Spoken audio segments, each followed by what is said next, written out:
క్రైస్తవులు రాఖీ కట్టవచ్చా? The answer is very simple, no. ఎందుకంటే హిందూ మిథాలజీలో మహాభారత్ టైంలో కృష్ణ శిశుపాల అనే రాజుతో యుద్ధం చేస్తున్నప్పుడు తన ఫింగర్ కట్ అయ్యి బ్లీడ్ అయిపోతుంది. ఆ టైంలో పాండవుల భార్య ద్రౌపది వెంటనే తన శారీలో ఒక మొక్క చింపి కృష్ణ ఫింగర్కి కట్టింది. దీనికి కృష్ణ హార్ట్ టచ్ అయ్యి అప్పుడు ద్రౌపదితో అంటాడు, నీ జీవితం అంతా నేను నిన్ను ప్రొటెక్ట్ చేస్తాను. తర్వాత ద్రౌపదిని కొంతమంది కోర్టులో అందరి ముందు తన శారీని లాగేస్తారు.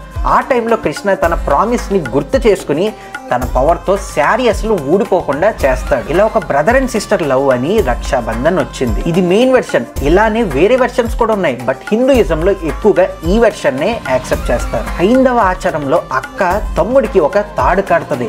ఇలా ఇద్దరి మధ్యలో ఒక ప్రామిస్ ఏర్పడుతుంది. ఇది కృష్ణ దగ్గర నుండి వచ్చింది. ఇది ఒక కల్చరల్ స్టోరీ కాదు, ఇది హిందూ రిలీజియన్ స్టోరీ. ఒక ప్రేమకి గుర్తుగా కాదు, ఇది ఒక హైందవ ఆచారం. క్రైస్తవులు జస్ట్ నార్మల్ గా ఊరికే రాఖీ కడుతున్నా అంటాకి లేదు, ఎందుకంటే అక్కడ క్లియర్ గా ఉంది హిందూ రిలీజియస్ యాక్ట్ అని. బైబిల్ చెప్తుంది, నేను తప్ప వేరొక దేవుడు నీకు ఉండకూడదని. వేరే మతాన్ని ఫాలో అవ్వద్దు, వేరే దేవుడిని ఫాలో అవ్వద్దు, మీకు వేరే వాటితో సంబంధం లేదని బైబిల్ క్లియర్ గా చెప్తుంది.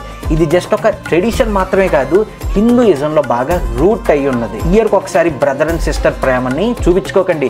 ఇయర్ అంతా ప్రేమగా ఉండండి. నచ్చినప్పుడు గిఫ్ట్స్ ఇచ్చుకోండి, నచ్చినప్పుడు టైం స్పెండ్ చేయండి. అంతేగాని ఒక క్రిస్టియన్గా వేరే రిలీజన్ చెప్పింది మనం ఫాలో అవ్వకూడదు, అంతే.